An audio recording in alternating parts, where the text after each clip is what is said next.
Hi my dear friends, this is doctor Raj Mohammed. మనము ఈ వీడియోలో టాప్ ఎంట్రన్స్ టెస్ట్ల గురించి తెలుసుకుందాము. ఏ ఎంట్రన్స్ టెస్టులు రాస్తే ఏ కోర్సుల్లో మనకు అడ్మిషన్ దొరుకుతుంది అనేటువంటి విషయాల గురించి తెలుసుకుందాము.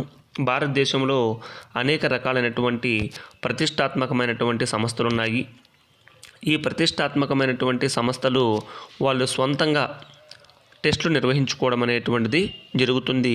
కొన్ని సెంట్రల్ గవర్నమెంట్ వారు, కొన్ని స్టేట్ గవర్నమెంట్ వారు, కొన్ని సపరేట్గా ఉండేటువంటి ప్రైవేట్ యూనివర్సిటీసు, కొన్ని స్వచ్ఛంద సంస్థలు వాళ్ళే ఎగ్జామ్స్ నిర్వహించుకొని అడ్మిషన్స్ ఇవ్వడం అనేటువంటిది జరుగుతూ ఉంది. ప్రముఖమైనటువంటి సెట్స్ గురించి ఇక్కడ మనము తెలుసుకుందాము. ముఖ్యంగా ఎడ్సెట్ మనకు ఆంధ్రప్రదేశ్లో బీఈడి కోర్సుకు ఎలిజిబిలిటీ అయ్యేదానికి ఈ ఎడ్సెట్ అనేటువంటిది నిర్వహించడం అనేటువంటిది జరుగుతుంది. సో దీని ద్వారా ప్రభుత్వ ఉద్యోగాలు పొందేదానికి, టీచర్ అయ్యేదానికి అవకాశం అనేటువంటిది ఉంటుంది. దీనికి కాంపిటీషన్ కూడా బాగానే ఉంటుంది. అదేవిధంగా పీఈ సెట్, ఎవరైతే మామూలుగా ఈ పీఈటీ ఫిజికల్ ఎడ్యుకేషన్కి సంబంధించినటువంటి వాళ్ళు కావాలనుకుంటారు, జాబ్ సంపాదించాలనుకుంటారు, వాళ్ళు ఈ సెట్ రాయాలి. బీపీఈటీ అనేటువంటి కోర్సులో ఈ సెట్ ఆధారంగా అడ్మిషన్స్ అనేటువంటి ఇవ్వడం జరుగుతుంది. అదేవిధంగా లా సెట్ అంటే ఇంటర్మీడియట్ అయిపోయిన తర్వాత ఒక కోర్సు 5 సంవత్సరాలు, డిగ్రీ అయిపోయిన తర్వాత 3 సంవత్సరాల కోర్సును చేసేదానికి ఈ టెస్ట్ నిర్వహించడం అనేటువంటిది జరుగుతుంది. సో ఎవరికైనా లా మీద అవగాహన కలిగి ఉండి వాళ్ళకి ఇంట్రెస్ట్ ఉండేటువంటి వాళ్ళు ఈ టెస్ట్ను రాయొచ్చు. అదేవిధంగా గేట్ అత్యంత ప్రతిష్టాత్మకమైనటువంటిది. ఈ గేట్ అనేటువంటిది graduate aptitude test in engineering అనేటువంటి పేరుతో పిలుస్తారు. మనకు ఎంటెక్లో కానీ, ఎంఎస్సిలో కానీ, ముఖ్యంగా ఐఐటీస్లో ఈ కోర్సులు చేయడానికి ఈ గేట్ అనేటువంటి ఎగ్జామ్ను రాయాల్సి ఉంటుంది. చాలా కొంచెము టఫ్గా కూడా ఉంటుంది ఈ ఎగ్జామ్. అదేవిధంగా ఇక్కడ మనకు అత్యంత ప్రధానమైనటువంటిది పీజీ సెట్. మామూలుగా డిగ్రీ అయిపోయిన తర్వాత యూనివర్సిటీస్లలో లేదా పెద్ద పెద్ద కాలేజెస్లో జాయిన్ అయ్యేదానికి ఈ పీజీ సెట్ ఎగ్జామ్ అనేటువంటి నిర్వహిస్తూ ఉంటారు. మామూలుగా యూనివర్సిటీలు వాళ్ళే సొంతంగా నిర్వహిస్తూ ఉంటారు. కొన్ని ప్రభుత్వ యూనివర్సిటీలు, కొన్ని సెంట్రల్ యూనివర్సిటీస్ కలిపి ఒక గ్రూపుగా ఏర్పడి టెస్టులు కూడా నిర్వహించడం అనేటువంటిది జరుగుతూ ఉంది. ఇదంతా కూడా ఎంఏ మరియు ఎంఎస్సి, ఎంకామ్ మరియు ఇతర పీజీ కోర్సుల్లో అడ్మిషన్ పొందడానికి ఈ టెస్ట్ అనేటువంటిది రాయాల్సినటువంటి అవసరము ఉంటుంది. అదేవిధంగా మనకు క్యాట్ అనేటువంటిది ఉంది. కామన్ అడ్మిషన్ టెస్ట్ అనేటువంటి పేరుతో పిలుస్తారు. ఈ క్యాటు ఎంబీఏ ఎవరైతే చేయాలనుకుంటారో, ముఖ్యంగా పీజీడీసీఎం, పీజీ డిప్లొమా ఇన్ మేనేజ్మెంట్ స్టడీస్లో మీరు ఎంటర్ కావాలంటే ఈ ఎగ్జామ్ రాయాలి. ముఖ్యంగా ఇండియన్ ఇన్స్టిట్యూట్ ఆఫ్ మేనేజ్మెంట్ అత్యంత ప్రతిష్టాత్మకమైనటువంటి సంస్థలుగా వీటిని చెప్పుకోవచ్చు. వీటిలో జాయిన్ కావాలంటే ఈ క్యాట్ ఎగ్జామ్ అనేటువంటిది కంపల్సరీగా రాయాలి. కేవలం ఐఎంఎంసే కాకుండా ఇంకా భారతదేశంలో పేరెన్నికైనటువంటి ముంబై, న్యూఢిల్లీ, ఘజియాబాదు మరియు టాప్ ఎంబీఏ కాలేజెస్ మరియు సెంట్రల్ యూనివర్సిటీలలో అడ్మిషన్ పొందడానికి ఈ క్యాట్ స్కోర్ ఆధారంగానే వీళ్ళకి అడ్మిషన్స్ ఇవ్వడం అనేటువంటిది జరుగుతుంది. అదేవిధంగా ఐసెట్ అనేటువంటిది కూడా ఎంబీఏ, ఎంసీఏకి సంబంధించి స్టేట్ యూనివర్సిటీ వాళ్ళు నిర్వహించేటువంటి ఎగ్జాము. స్టేట్ యూనివర్సిటీలో ఉండేటువంటి సీట్లను ఈ ఎగ్జామ్ ద్వారానే ఫిల్ చేయడం అనేటువంటిది జరుగుతుంది. అదేవిధంగా మనకు సెంట్రల్ గవర్నమెంట్లో కానీ తీసుకుంటే national defence academy, officers training academy, naval academy, air force cat అనేటువంటి పేరుతో పిలుస్తాము. వీళ్ళు కూడా ఇంటర్మీడియట్ 10th క్లాస్ అయిపోయినటువంటి వాళ్ళకు కొన్ని కోర్సెస్ అనేటువంటివి ఆఫర్ చేయడం జరుగుతుంది. ముఖ్యంగా ఆర్మీలో కానీ, నేవీ కానీ, ఎయిర్ ఫోర్స్లో కానీ ఈ కోర్సులో జాయిన్ అయ్యేటువంటి దానికి వాళ్ళు నిర్వహించేటువంటి టెస్టులను పాస్ కావాల్సినటువంటి అవసరం అయితే మాత్రము ఇక్కడ ఉంటుంది. అదేవిధంగా సిశాట్, సివిల్ సర్వీస్ యాప్టిట్యూడ్ టెస్ట్ అనేటువంటి పేరుతో పిలుస్తాము. భారతదేశంలోనే కాకుండా ప్రపంచంలో అత్యంత ప్రతిష్టాత్మకమైనటువంటి ఎగ్జామ్స్లో ఇవి సివిల్ సర్వీస్ అనేటువంటిది కూడా ఒకటి. మనం ఐఏఎస్ కావాలన్నా, ఐపీఎస్ కావాలన్నా, ఐఎఫ్ఎస్ కావాలన్నా, గ్రూప్ ఏ మరియు గ్రూప్ బి సర్వీసులకు సంబంధించినటువంటి ఆల్ ఇండియా సర్వీసెస్లో రావాలంటే ఈ సిశాట్ ఎగ్జాము ఫిలిమ్స్ రాయాలి, మెయిన్స్ రాయాలి, తర్వాత ఇంటర్వ్యూ కూడా ఎదుర్కోవాల్సినటువంటి అవసరం అనేటువంటిది ఉంటుంది. సో ఇది ప్రతి సంవత్సరము కూడా నిర్వహిస్తాడు. దీనికి కేవలము డిగ్రీ క్వాలిఫికేషన్ ఉండేటువంటి వాళ్ళు ఎవరైనా కూడా ఈ పరీక్షకు పోటీ పడవచ్చు. ఇది నేషనల్ లెవెల్లో ఉండేటువంటి అత్యంత టఫ్గా ఉండేటువంటి ఎగ్జామ్గా దీన్ని పేర్కొంటూ ఉంటారు. అదేవిధంగా జిఆర్ఈ టోఫెల్ అనేటువంటిది మనకు కేవలం మన భారతదేశంలో ఉండేటువంటి కాలేజెస్ యూనివర్సిటీలో కాకుండా బయట దేశాలలో ఉండేటువంటి టాప్ మోస్ట్ యూనివర్సిటీస్ ఏవైతే ఉన్నాయో వాటిల్లో అడ్మిషన్ పొందేదానికి ఈ జిఆర్ఈ టోఫెల్ అనేటువంటి ఎగ్జామ్ నిర్వహిస్తారు. జిఆర్ఈ అంటే గ్రాడ్యుయేట్ రికార్డ్ ఎగ్జామినేషన్ అంటాము. టోఫెల్ అంటే test of English as a foreign language అనేటువంటి పేరుతో పిలుస్తాము. ఈ ఎగ్జామ్ను ఎవరైతే హైయెస్ట్ స్కోర్లు చేస్తారో ఎగ్జామ్లో వాళ్ళకు ఫారెన్ యూనివర్సిటీలో ఉండేటువంటి వాళ్ళ స్కోర్ను బేస్ చేసుకొని ఫారెన్ యూనివర్సిటీలో కాలేజెస్లో వాళ్ళకు అడ్మిషన్ ఇవ్వడం అనేటువంటిది వివిధ కోర్సుల్లో ఇవ్వడం జరుగుతుంది. సో ఈ ఎగ్జామ్ కూడా చాలా టఫ్గా ఉంటుంది. అదేవిధంగా ఎగ్జామ్ జామ్ అంటాము. ఈ ఎగ్జామ్ ద్వారా మనకు జాయింట్ అడ్మిషన్ టెస్ట్ అనేటువంటి పేరుతో పిలుస్తాము. ఎంఎస్సీ ఎవరైతే చేయాలనుకుంటారో వాళ్ళు ప్రతిష్టాత్మకమైనటువంటి ఇండియన్ ఇన్స్టిట్యూట్ ఆఫ్ టెక్నాలజీలో ఈ ఎంఎస్సీ కోర్సులు చేయడానికి ఈ జామ్ అనేటువంటి ఎగ్జాము రాయాల్సినటువంటి అవసరము ఉంటుంది. అదేవిధంగా మనకు ఆంధ్రప్రదేశ్లో కానీ తీసుకున్నట్టయితే కనుక టీటీసీ కోర్స్ చేయాలంటే కనుక డిగ్రీ ఎగ్జామ్ రాయాలి. అదేవిధంగా టెట్ ఎగ్జామ్ కూడా ఉంటుంది. టీచర్స్ ఎలిజిబిలిటీ టెస్ట్ అనేటువంటి పేరుతో పిలుస్తాము. అంటే ప్రైమరీ టీచర్లుగా కావడానికి ఇది మినిమం ఎలిజిబిలిటీగా కోర్సుగా దీన్ని పెట్టడం అనేటువంటిది జరిగింది. సో కాబట్టి టీచర్ ట్రైనింగ్ కోర్సులు చేయడానికి కావాలంటే కనుక ఈ టెట్ అనేటువంటి ఎగ్జాము మరియు టీటీసీ కోర్స్ అనేటువంటిది చాలా అవసరంగా దీన్ని పేర్కొన్నారు. అదేవిధంగా మనకు ఆంధ్రప్రదేశ్లో పాలీసెట్ అనేటువంటిది ఉంది. అంటే పాలిటెక్నిక్ కాలేజెస్లో డిప్లొమా కోర్సెస్ ముఖ్యంగా ఇంజనీరింగ్ కానీ నాన్ ఇంజనీరింగ్ సంబంధించిన కానీ టెక్నాలజీ కోర్సులకు సంబంధించినటువంటివన్నీ కూడా ఈ పాలీసెట్ ద్వారా ఎంపిక చేసుకోవడం అనేటువంటిది జరుగుతుంది. అదేవిధంగా ఆంధ్రప్రదేశ్లో మరొక ప్రధానమైనటువంటిది కేవలం ఆంధ్రప్రదేశ్ మరియు తెలంగాణ ప్రాంతాలలో ఇది బాగా పేరెన్నికగన్నది ఎంసెట్ అనేటువంటి పేరుతో పిలుస్తాము. ఇంజనీరింగు, అగ్రికల్చరు మరియు మెడికల్కు మరియు ఫార్మసీకి సంబంధించినటువంటి సీట్లన్నీ కూడా ఎగ్జామ్ ద్వారానే ఫిల్ చేయడం జరుగుతుంది. ముఖ్యంగా engineering, agriculture, medical courses, BTech కానీ, బీఎస్సీ అగ్రికల్చర్ కానీ, హార్టికల్చర్ కానీ ఇంకా అనేక రకాలైనటువంటి ఫార్మసీ, ఫార్మసీ, ఫార్మసీ కోర్సెస్ అన్నిటినీ కూడా ఈ ఎంసెట్లో వచ్చినటువంటి ర్యాంకుల ఆధారంగానే ఫిల్ చేయడం అనేటువంటిది జరుగుతుంది. అదేవిధంగా అత్యంత ప్రతిష్టాత్మకమైనటువంటి మరొక సంస్థ all India institute of medical science అనేటువంటి పేరుతో పిలుస్తాము.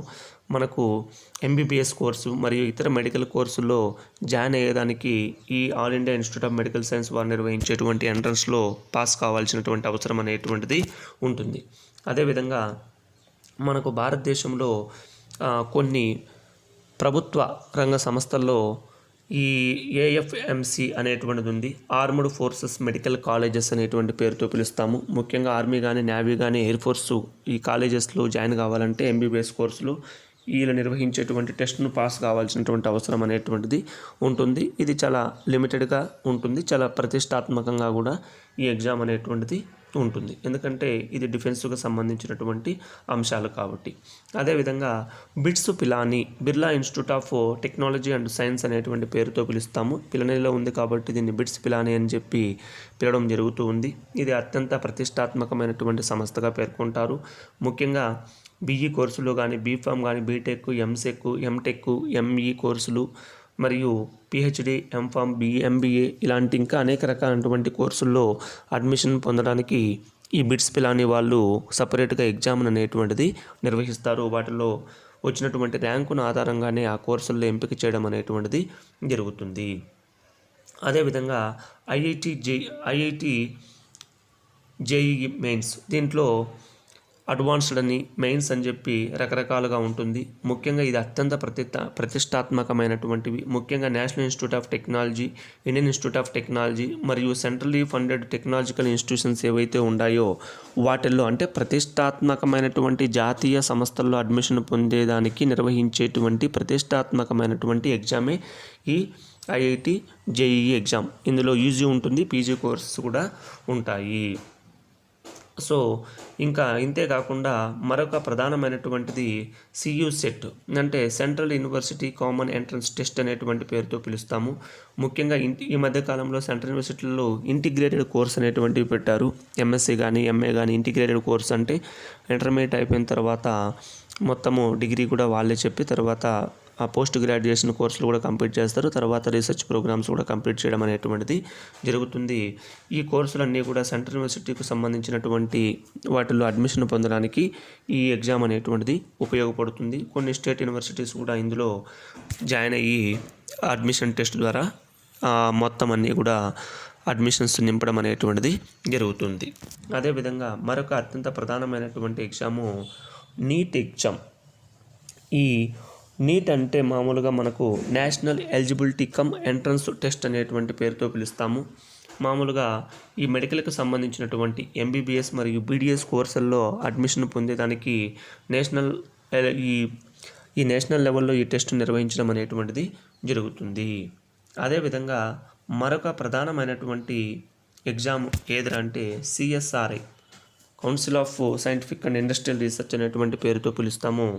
వీళ్ళు యూజీసీ యూనివర్సిటీ గ్రాంట్స్ కమిషన్ వాళ్ళు ఎగ్జామ్ నిర్వహిస్తారు. ఇప్పుడు నేషనల్ టెస్టింగ్ ఏజెన్సీ అనేటువంటి వాళ్ళు ఈ ఎగ్జామ్ నిర్వహించడం అనేటువంటిది జరుగుతూ ఉంది. ముఖ్యంగా ఇందులో కానీ క్వాలిఫై అయితే కనుక జేఆర్ఎఫ్ జూనియర్ రీసెర్చ్ ఫెలోషిప్ అనేటువంటిది ఇస్తారు. అదేవిధంగా నెట్ నేషనల్ ఎలిజిబిలిటీ టెస్ట్ అనేటువంటిది కూడా కొంచెం తక్కువ మార్కులు వచ్చినటువంటి వాళ్ళకి ఇది ఇవ్వడం అనేటువంటిది జరుగుతుంది. ఈ ఎగ్జామ్ కానీ పాస్ అయితే కనుక ఆల్ పిహెచ్డి ప్రోగ్రామ్స్లోను ఎంపీల్ పిహెచ్డి ప్రోగ్రామ్స్లో అడ్మిషన్ ఇవ్వడమే కాకుండా వాళ్ళకు ఫెలోషిప్లు కూడా ఇవ్వడం అనేటువంటిది జరుగుతూ ఉంటుంది. సో ఈ ఎగ్జామ్ని మీరు అందరూ కూడా ప్రయత్నాలు చేయొచ్చు. అదేవిధంగానే సిఏఎల్టీ కాల్డ్ అంటే కామన్ లా అడ్మిషన్ టెస్ట్ అనేటువంటి పేరుతో పిలుస్తాము. ఇది యూజీ మరియు పీజీ ప్రోగ్రాంలో ఎవరైతే లా గ్రాడ్యుయేషన్ చేయాలనుకుంటారో, లాలో పోస్ట్ గ్రాడ్యుయేషన్ చేయాలనుకుంటారో వాళ్ళకు ఈ టెస్ట్ అనేటువంటిది ఎంతగానో ఉపయోగపడుతుంది. అదేవిధంగానే గేట్ అనేటువంటి ఎగ్జామ్ అనేటువంటిది ఆల్ ఇండియా లెవెల్లో నిర్వహిస్తూ ఉంటారు. ఈ గేట్ ఎగ్జామ్ ద్వారానే అంటే graduate aptitude test in engineering అనేటువంటి పేరుతో పిలుస్తాము. ఇది పోస్ట్ గ్రాడ్యుయేషన్ ప్రోగ్రామ్స్లో మామూలుగా ఇంజనీరింగ్ కానీ, టెక్నాలజీ కానీ, ఆర్కిటెక్చర్, డాక్టర్ ఆఫ్ ఫిలాసఫీ లాంటి అత్యంత ప్రతిష్టాత్మకమైనటువంటి కోర్సుల్లో ఎంపిక చేసుకునే దానికి ఈ గేట్ ఎగ్జామ్ అనేటువంటిది ఎంతగానో ఉపయోగపడుతుంది. అదేవిధంగా మనకు సీటెట్ అనేటువంటి పేరుతో పిలుస్తాం. సీటెట్ అంటే మామూలుగా టీచర్ ట్రైనింగ్కి సంబంధించినటువంటిది.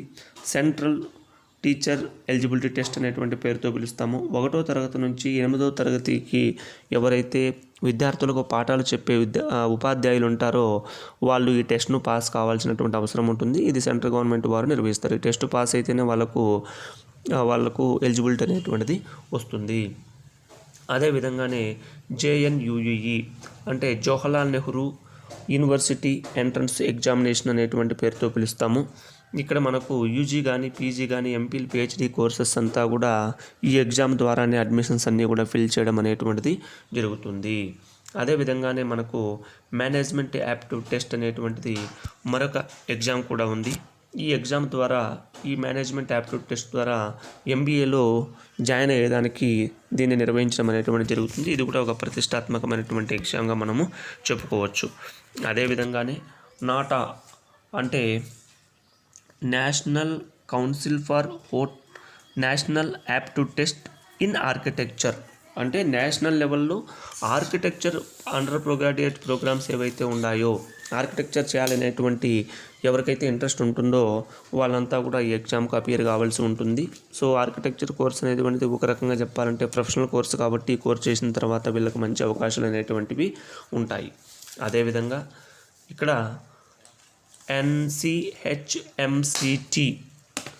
అంటే national council for hotel management and catering technology అనేటువంటి పేరుతో పిలుస్తాము. హోటల్ మేనేజ్మెంట్ మరియు హాస్పిటాలిటీ మేనేజ్మెంట్ ప్రోగ్రామ్స్లో యూజీ మరియు పీజీ ప్రోగ్రామ్స్లో మనకు అడ్మిషన్ పొందేదానికి ఈ టెస్ట్ అనేటువంటిది ఎంతగానో ఉపయోగపడుతుంది. ఇది కూడా ఒక రకంగా చెప్పాలంటే ప్రొఫెషనల్ కోర్సుగా మనం దీన్ని చెప్పుకోవచ్చు. అదేవిధంగానే National Institute of Design NID అంటాము. మనకు వివిధ రకాలైనటువంటి డిజైన్ కోర్సెస్, ఫ్యాషన్ టెక్నాలజీ అనేటువంటివి ఉన్నాయి. ఇవన్నీ కూడా బ్యాచిలర్ ఆఫ్ డిజైన్ కోర్సెస్ కానీ, డిప్లొమా ప్రోగ్రామ్స్ కానీ, మాస్టర్స్ ఇన్ డిప్లొమా ప్రోగ్రామ్స్ కానీ, మాస్టర్ ఆఫ్ డిజైన్ కోర్సెస్లో ఎంపిక అయ్యేదానికి ఈ టెస్ట్ అనేటువంటిది రాయాల్సినటువంటి అవసరం అనేటువంటిది ఉంటుంది.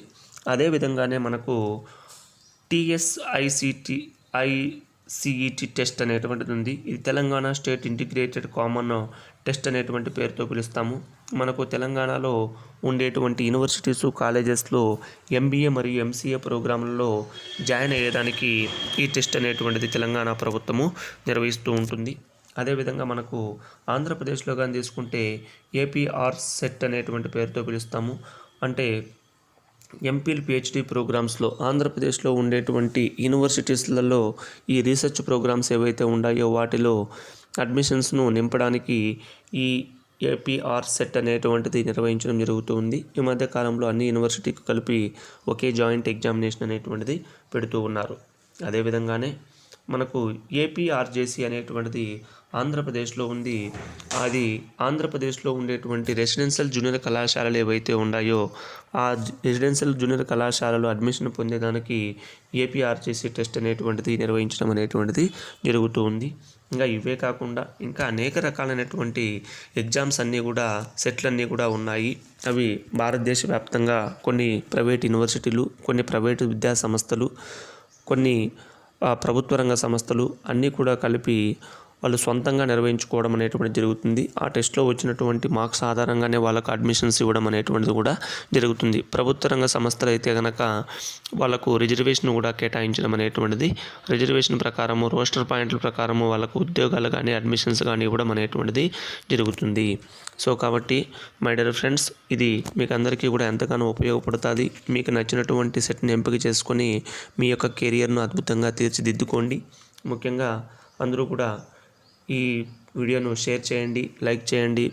ఎవరైనా తప్పకుండా మీరందరూ కూడా సబ్స్క్రైబ్ చేయండి. మరియు మీ ఫ్రెండ్స్కి అందరికీ కూడా చెప్పండి. అందరికీ కూడా ఈ వీడియో ఎంతగానో ఉపయోగపడుతుందని ఆశిస్తూ thank you one and all.